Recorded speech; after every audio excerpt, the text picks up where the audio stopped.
I'm in empty apartments, sleeping. It's cold. We got rats, roaches, piss all in there.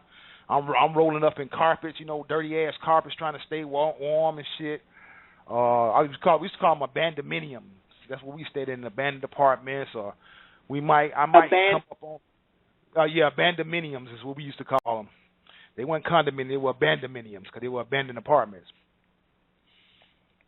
Wow.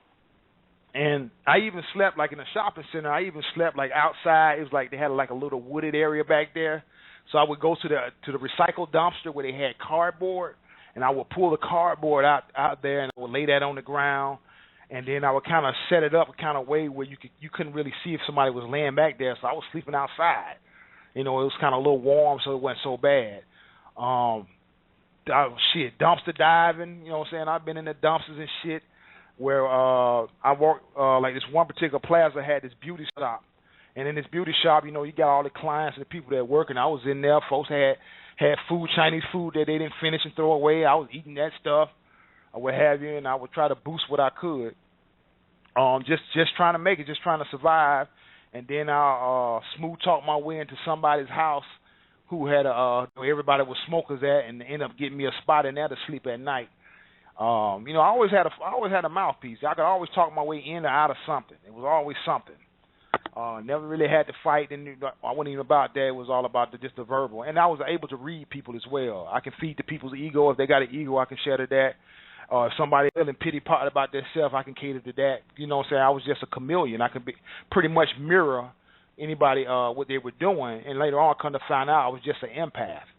That I can actually feel what people want to relate to them at that time. And I mean, even in the crack houses, man, everybody was coming to me with their problems and shit like that, and I'm like, I'm more fucked up than y'all. But in hindsight, say again. I'm in the crack house too. Yeah. So people, and I learned a lot about people, what was going on, their problems and stuff. And my remedy for me, what got me in the position that got me in, was that I always catered to everybody else. And that allowed me not to address what was going on with me. Because I felt as long as I was addressing and helping somebody and it was doing them good, I'm good. That was my philosophy. But my things never got dealt with, so they got worse and worse and worse and worse. So that was how I was. I was a people pleaser. You know what I'm saying? I just wanted to cater to everybody else. And so I was doing that, and it was like, people used to tell me, like, why are you here? You don't belong here. Yes, I do. I'm smoking like y'all, and woo-woo-woo. They're like, no, somebody raised you right. You got manners, you know what I'm saying? You're not like these other guys and stuff. And I used to have to tell myself lies in order to stay in that position. Like, man, my folks done with me. They don't want nothing to do with me. They done, you know what I'm saying? They ain't fucking with me no more. I had to tell myself so I didn't have to stop and think about how worried, sick my mother was of her old son. I got a mother who I've made a single mom, raising a child, her first child herself by herself. And for me not to think about how I'm affecting them, I had to lie to myself in order to continue doing what I did. And also, that means I had to medicate myself more and more so I could stay numb to it. So I didn't want to feel. Because there were many days when I just broke down and cried. I was like, I'm tired. They were like, man, go on there and lay down. I said, that's not the tired that I am. I'm tired. Everything. And I end up, like I say, 9 months. You got to kind of excuse me. Some of these dates are still kind of foggy to me. I haven't really, it's so much going on. So I got locked up in 2005. I ended up going back to jail in 2006 because I didn't go to court. I went to jail. I think I was in there for like 7 months. They kept coming back with these deals and stuff, so they ended up giving me time served, which was the 7 months, 10 years on probation, and I'm still on paper right now. 10 years on probation, with the 10 years on probation, and then had restitutions like $3,000 or something like that. And I ended up taking the deal, so that means I was officially a felon according to their records. Now, I don't claim that title of felon and stuff like that. I don't buy into that spell. That shit means absolutely nothing to me. People telling you can't get jobs, so that's bullshit. You can create a job, you can't get one. So I don't buy into that, because that also will play on you, and it won't allow a lot of the brothers. It won't allow them to even try, because they figure they got strikes against them already, and that's just more of a spell they're putting on them. So I end up getting out of jail. I ended up getting out of jail, and like I said, after the 9 months, then I went to rehab in 2007. 2007, because when I got locked up after the 9 months, I actually turned myself in. Something was going on. I think some dudes were trying to rough me up at the crack house, or what have you, just for whatever reason, man. Those spirits that are in that environment are the darkest, the evilest, disagreeable energies you ever want to feel. You talking about a real life hell? You talking about demons? I'm talking about you looking at walking demons. I knew one guy in there, an older guy. I promise you, for the months I was out there, this dude barely drank water. I might have seen him eat 7 or 8 times, but he lived off of like snacks, cookies, honey buns, and stuff like that. And I was like, this dude is not human. No human body can. And then smoke crack every day. Right. And then it's like no human body. And I said, what I'm I'm around real live demons. And when you hear people always saying, like in Namaste, when it was, you hear people talking about the God in me sees the God in you. It is no different even in that point there, because who I was, even though I was doing the things that I was doing and involved in things I was doing, there was still certain light within me. And that dark, I don't hate to call it dark energy, because dark energy is good, but that disagreeable energy saw the agreeable in me. And this is why a guy who never fought anybody, everybody loved me to death, everybody was always trying to get me, was there, because that force within them did not like what they saw in me, but I didn't realize that at the time. They were like, man, you need to go home. You man, you woo woo woo, and he was like, man, you too nice to be out here and whatever. And the guy used to laugh at me like, man, that dude smoke more dope, get more pussy than any of y'all out here, and he the nice one. They knew I was a master manipulator. That's all it was. I was a master manipulator. And so I ended up. After that 9-month run, I was at 215 pounds when I started. If y'all remember that mug shot, for anybody who's on social networkings, I ended up coming out of there. I was like 152 pounds when I got arrested, because I saw a police officer. I actually flagged him down, gave him some bullshit story, and told him to run my name, because I said, I think I got a warrant. And he was like, all right. He said, I'll run it for you. He said, oh, man, yeah, you do got a warrant for violation of probation or whatever. He was like, well, you need to take care of that, because if somebody else, they're going to lock you up. So I was like, you mean I can't go to jail? I wanted to go to jail. I was tired. And he looked at me and said, you want to take care of that? He said, yeah, give me a moment. So he ended up taking me to jail. I transferred down to the county, and I ended up doing 5 more. I ended up doing about 6-7 months locked up again behind that. So I ended up getting out, and I came back. My mom picked me up. And at the time, she had 2 houses, and my brother was renting out 1 house. My cousin was over there, so we got in. So I ended up going over there, but I was sitting around. I wasn't doing anything. You know what I'm saying? I wasn't doing anything, and I ended up going to a rehab in December 2007.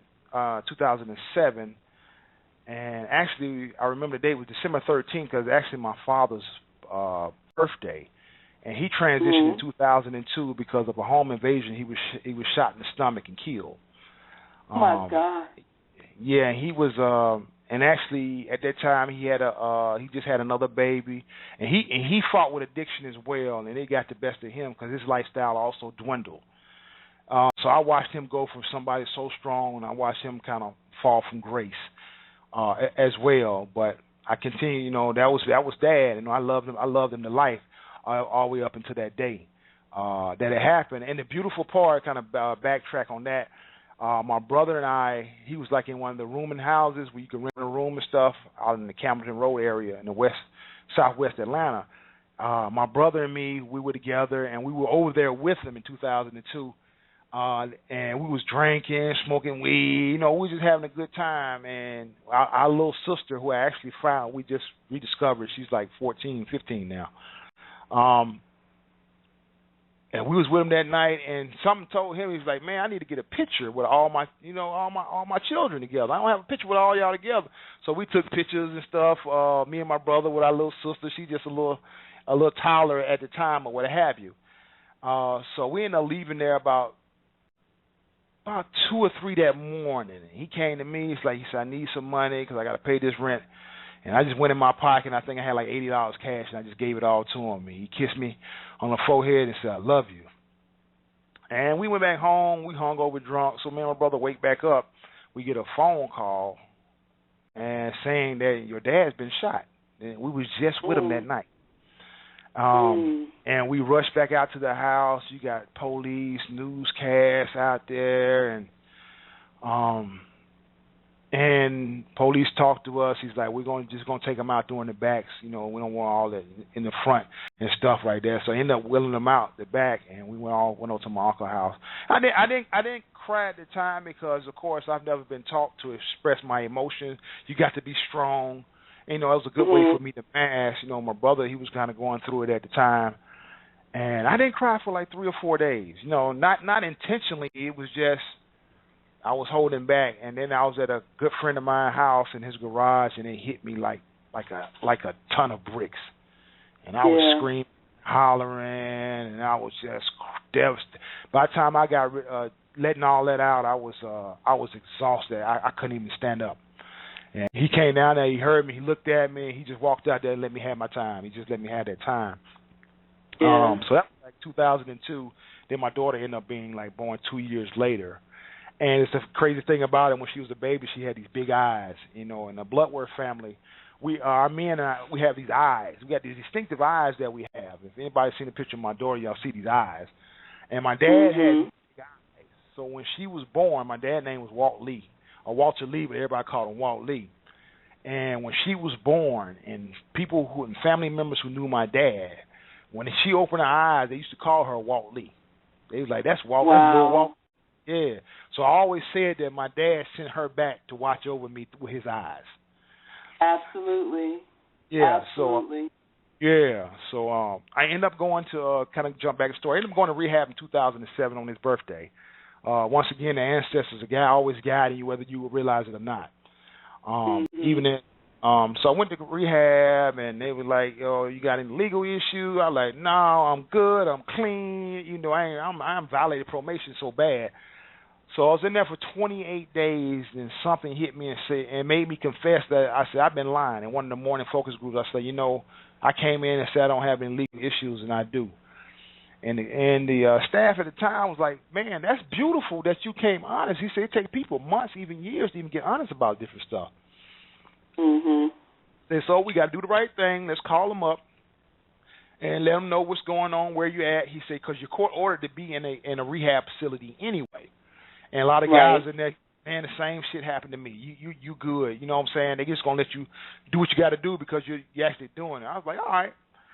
And I called. They never called us back, so we went back in the office, tried to call them again. And when I got in touch with them, they come to find out they put a warrant on me. I had to leave treatment and go to jail again. I ended up going. Yeah, so I left treatment, and at that time, me being honest got me those results. So I had a real problem with being honest. That shit didn't work for me. But in hindsight, I realized I was just looking for a easier, softer way out. I didn't want to deal and face with certain things. So everything that I was doing my first time in rehab, I would tell everybody I was there to get help. But I was just there to show my family, look at me, y'all. Look, I'm doing something different. I'm trying to get help and stuff like that. It wasn't really about me. It was more about them. So that's why it didn't really work out for me. So I ended up going to jail for 5.5 months. I get out. I never forget that ride home with Mom. I'm talking all that good shit like I'm gonna do this now. I'm gonna do. And she just looked at me. And she said, "Boy, you looking just like your daddy right now."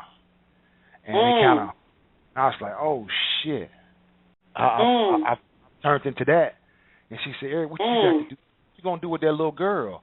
Because now my mom is knowing that she knows the pain of it because she had to deal with my dad and having children and a man not being able or being present.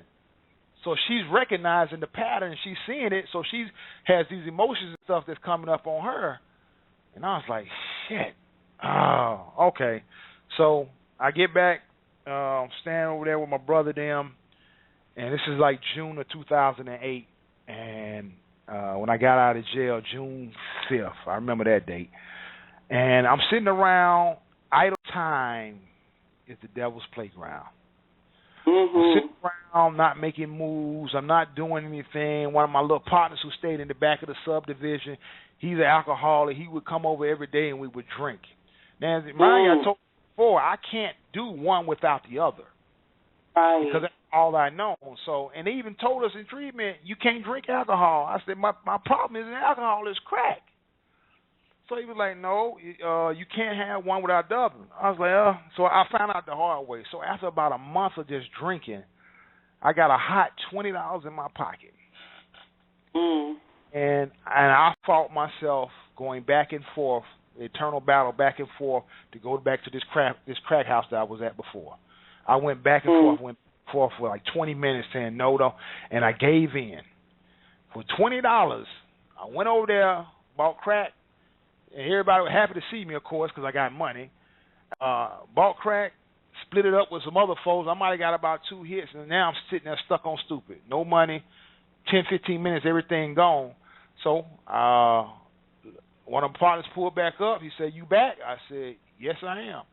So we went back, started boosting stores. I used to go into grocery stores, and I would grab, like, for instance, if you go to, like, the plastic bags from the stores, I would have, like, a stack of bags, like, in my pocket. And I would go around with the cart. I would put beer up under the bottom of the cart. And I also had a strip of the red stickers for stuff that's too big to put in bags. I had a strip of those, too, that I had stole one night on a 24-hour when nobody's standing around. Now, mind you, I've never stolen anything in my life until I started using drugs. And they say that drugs is like most things are spirits. You have these certain spirits that come in, that according to what that drug is, it carries a certain frequency, a certain spirit with it. So when I was dealing with the crack cocaine, I had this spirit of a thief that came into me, and I became a master thief, instantly. So I would go in there, like everybody liked the T-bone steaks and shrimps and stuff like that. So I put that shit I'll put it in the basket, and then I would hit a certain lane that was kind of like with no traffic, and I would bag everything up in the bags, and then I would go to the customer service counter, which had an exit door next to it. So I'll get to the girl, like, can I get a Kroger card? And I fill out the information or whatever, and they send the bags there. They send all the bags there, so nobody's really paying attention. And then I have a fake receipt that I got flying in the wind in my hand to make it appear that. So once I fill out the information, I just go out the customer service door. And they'll be waiting there, and I did this for months. This was my hustle for months. I was so bold. I would tell people, give me a list. Don't tell me, just give me a list of what you want, and I would come back with everything. I went grocery shopping, and they would come in like, how the fuck do you do this, or whatever. And so that kept me smoking and high for like the longest time. But when you do it for so long, believe me, somebody is seeing you. Right. So when I end up trying to go do it one day, and we have this intuitive nature about us. So I'm hitting one store, and I'm noticing that when I hit the store, because I only hit this store one time, when I hit the store, I noticed that people are positioning themselves at exit doors, like managers and stuff, and certain employees. And as I'm walking around the aisle, I realize I feel like I'm being followed. And I saw this one older guy, and the reason I remember the older gentleman, black gentleman, he was sharp. I mean, he had the gaiters on. This dude was clean. And I was like, I said, no, I'm being watched. So I put some stuff in the buggy, and I left the buggy, and I looked at the people that were watching me, and I just kind of gave them a little smile, a little smirk, and I just walked out the store.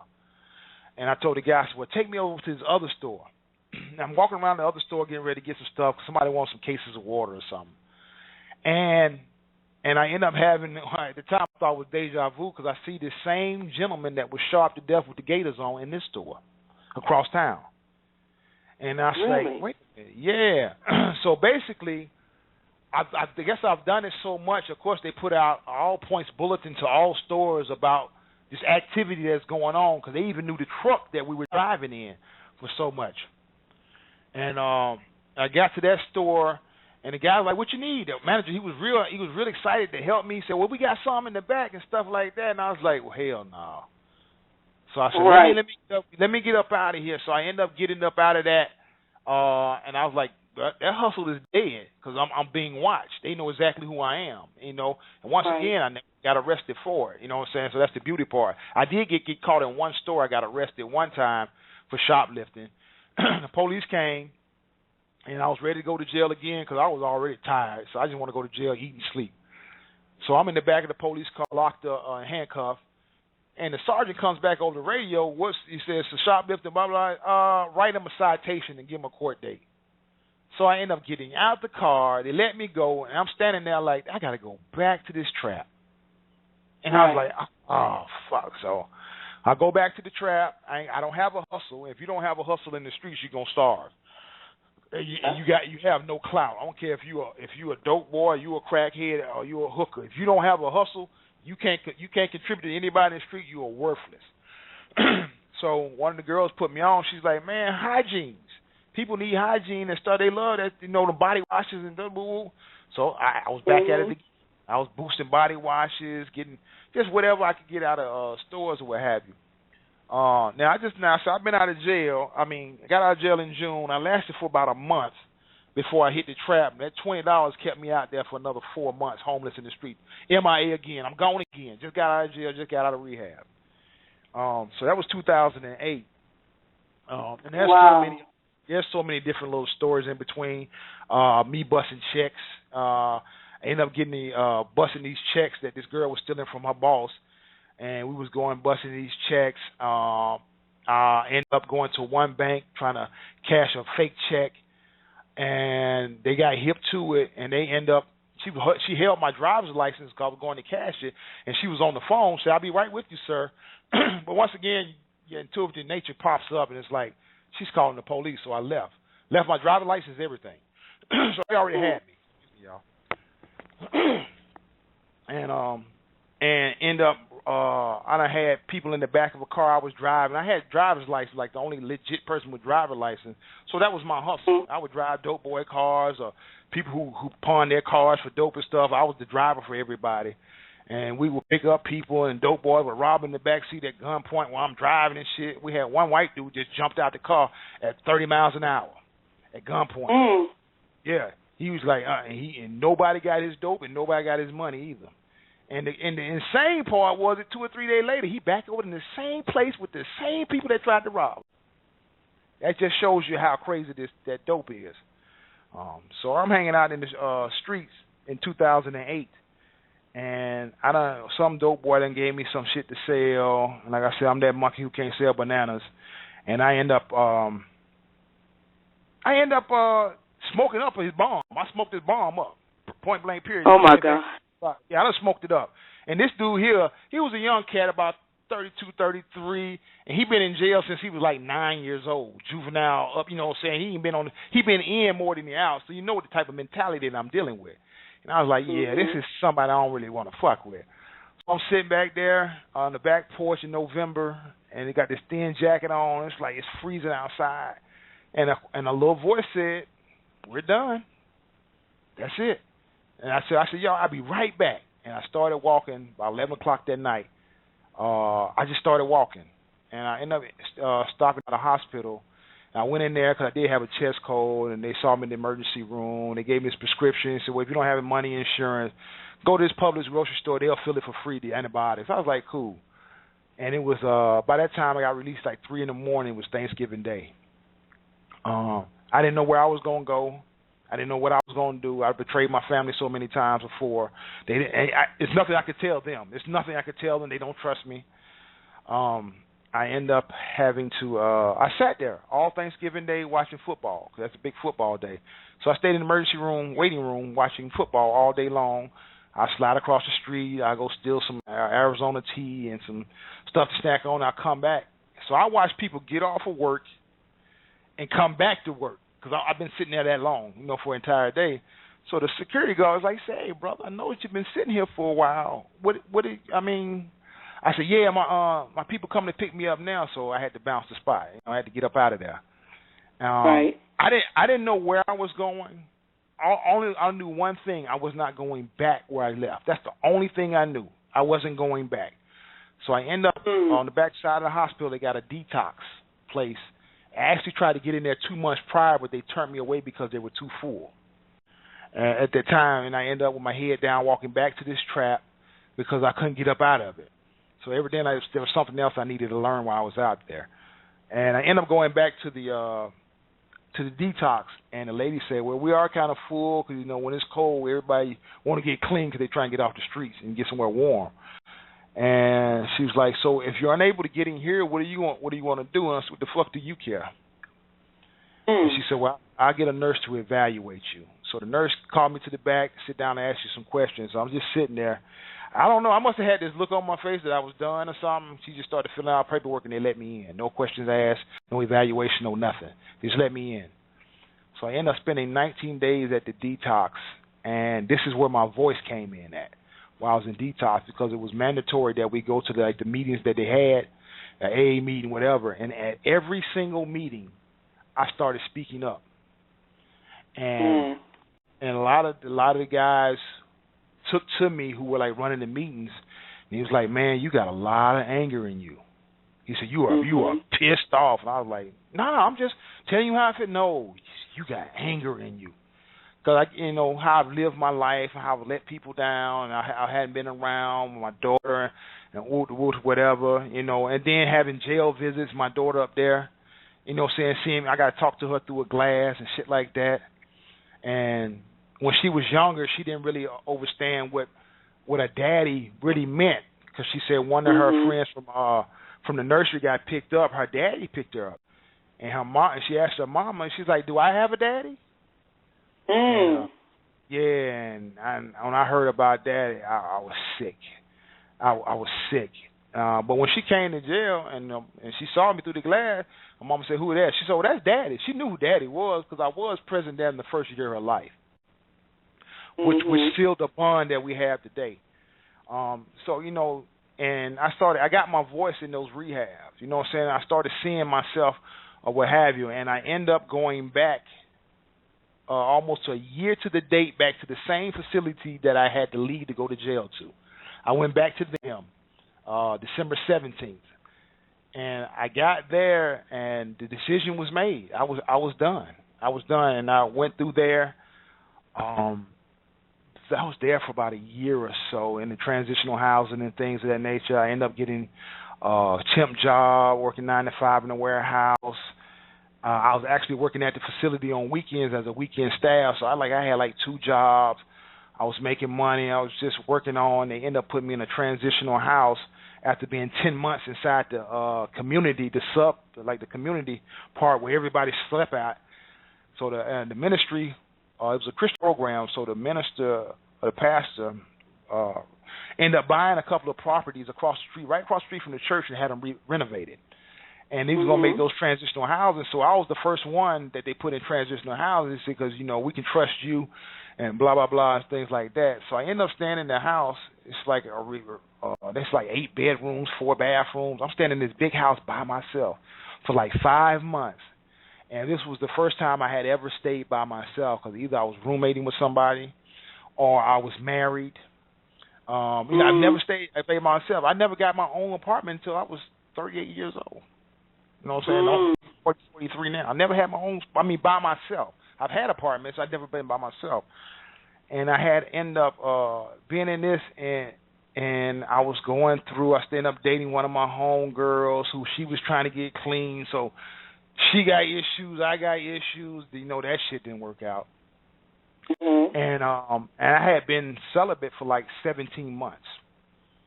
No sex for 17 months. It actually started before I got clean. Once I was out in the street, the dope became the number one factor in my life, that sex and intimacy was totally dead. So when I got clean, I just remained that way. It wasn't on purpose. I tell people, I didn't do this on purpose. It just happened that way because I didn't know how to have an intimate relationship. I didn't know how to have sex without drugs. I didn't know how to do it without being some type of high or tipsy. I didn't know how to do that. You know what I'm saying? I wouldn't get an erection. I wouldn't get aroused. I wouldn't get anything.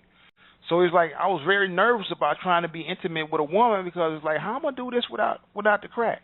Or, you know what I'm saying? Without taking a shot of Patron. You know what I'm saying? How am I gonna do this? I was smoking. I was damaged goods because I had to be mentally cleansed and mentally rewired again. Because what I found out with the drugs, our body makes natural dopamines and serotonin in our body. This is what gives us the excitement, the rush feeling when we have orgasm and things of that nature. And our body automatically creates these things. And sometimes when you're working out, you get the dopamines and serotonin pumping. Now, when you're doing something like a cocaine, which is a speed drug, what it does is it hits those elements and it amplifies it times 15, 20, 30 times. So you get this euphoric feeling in that. So it's now that I don't have that artificial and my body has to do it on its own, my mind doesn't know what that looks like. So I didn't have sex for like 17 months. And when I did have it, I couldn't keep an erection. I couldn't stay into it or what have you. So it's like, damn, I was like, whoo. So I'm pretty messed up with that. But it was a beautiful thing because I got the chance to be by myself, with myself, and really just kind of figure things out and kind of see what was going on. And I ended up moving in there, and I ended up getting my first apartment. It was off in the hood or what have you. But like I said, Thanksgiving Day 2008, I never went back. I never looked back again. You know what I'm saying? I never looked back again. Fear was a motivating factor for me at the time because I wouldn't even walk into a grocery store because I used to steal so much from them when I first got into the rehab. I wouldn't even walk into a grocery store because I had the urge or the feeling that I might steal. So I never went in that. I wouldn't go when I did start going in there. I would never go down the aisle where the beer was at or any of that shit. You know what I'm saying? I was just so fearful of returning back to that hell I just left. So fear was a motivating factor at that time. So, fear was a good thing. We just can't live in that fear. I couldn't live in that because I wouldn't be able to develop. And so after that, and I think what kind of broke me free, they had the Dogwood Festival here in Atlanta. They had the Dogwood Festival at Piedmont Park.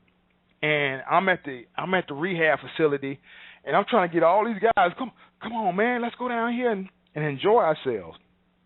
And my friend of mine, Wayne, stays in Cincinnati now. He said, man, I'll go with you. So we went down to the Dogwood Festival, and guys talking about, man, they're going to be drinking and stuff down there. And I was like, man, they ain't going to stop making this shit because we got clean. You got to learn to operate. So when I went to the Dogwood Festival, we hung out. We got a bunch of free stuff. Me and him had a blast. For that moment in time, I forgot that I was in a rehab facility. I forgot that I was a recovering addict. You know what I'm saying? I actually had fun. I actually got a glimpse of life. And I was like, damn, this is what it could be like if I changed my mindset. And I came back to the morning focus, the evening group, and I was telling them how good I was feeling and how the old timers in these Narcotics Anonymous meetings, when I used to tell folks, before I even got a year clean, I tell folks, I ain't never doing dope. Nah, you can't never say never, young man. You don't know what's going to happen. And I was like, bullshit. I'm never doing that again. And Mr. Fossey said, man, don't let nobody else tell you what they can't do. They the ones, they're afraid to say that. You don't have that fear, you say it and claim it. So 2008, stopped the drugs. 2009, a year later, I end up quitting the Newports. I finally got off the Newports like a year later. And then about 2 years later is when I began the whole vegan, vegetarian transitioning out of that stage there. So ever since then, it's been ongoing growing. Now I still didn't get into the right knowledge until about 2011, 2012. Now in the military, I did read "Behold the Pale Horse." I read that book then, so that was like my jump start to conspiracy theories that something wasn't right. That what really goes on in the world. So I always had that implanted in me, but of course I ran back to the religion. When you down, I went and joined the church and everything. I got baptized. I did all that. I was in church every Sunday. They were trying to put me in the choir. They were trying to just give me something, but I never felt it. You know what I'm saying? Everybody was putting in hollering, clapping, and they joyous, and I was like, what's wrong with me? Why don't I feel like that? And I was like, well, I knew I don't have enough faith. So I'm going to pray harder. I'm going to do harder. I'm going to tithe more and stuff like that. And then something hit me. I was like, something, I'm not going to church again. I said, I'm not going to tithe again until somebody can explain to me the questions that I have. If they can make sense of it, I would continue it. And once again, the ancestors always guide you. When I started that, I was able to open myself up for them to feed me more information or give me direction. Because if somebody else already has me locked into their frequency or their direction, I'm never going to be able. It's been a little harder to pull out of it. So once I cut that off, I opened myself up. So I had a guy who used to cut my hair for free, a brother. He used to cut my hair. He just like me counseling him all the time. So he used to cut my hair free, but he started back drinking and things of that nature. And I was like, yeah, I don't need to be around that right now, that personality right now. So I told him, I started cutting hair. Hell, I got 2 goddamn jobs. I can go pay for a haircut. So I was in I went to one barber shop. When I walked in there, to get the aroma of Kush just hit your face. Now it was a dope boy trap proposed as a hot. And I was like, yeah, I can't do this one either. And I ended up at this barber shop on the West End, and I walked in, and it was crowded. You know what I'm saying? The energy was good in there, and the brothers in there were cutting up. They were cutting some beards and lines up that I I'd never seen before. And I sat there, and as I looked on the wall, I'm seeing like these pictures of Egyptian deities and things. I'm like, wow, this is some beautiful stuff. And at that time, I was all into conspiracy theories. I think most people start out with conspiracy theories. I was looking at all the Satanism and hip hop back then, and all the symbolism. Right. All that religion. And I was all into that. And then after a while doing that, I realized this thing feeding me. It's the same shit over and over. And when I realized it was bullshit was when they were showing something on Erykah Badu, and they was really talking about the Ankh and stuff like this and how there was devil worship, and I knew it was bullshit then. I said, okay. If you're not aware of it, you'll get caught up into it. And that's when I kind of got into Dr. York's doctrine with the Nuwaubians. In this barbershop I was telling you about was actually the Nuwaubians barbershop. And once again, the ancestors guide you. So I've been going to this barbershop 2 or 3 months and never knew that all the videos of Dr. York I had been watching. I watched the case on him, how they railroad him. I've been watching all this stuff on YouTube for months and never realized that big-ass picture hanging over the wall was Dr. York.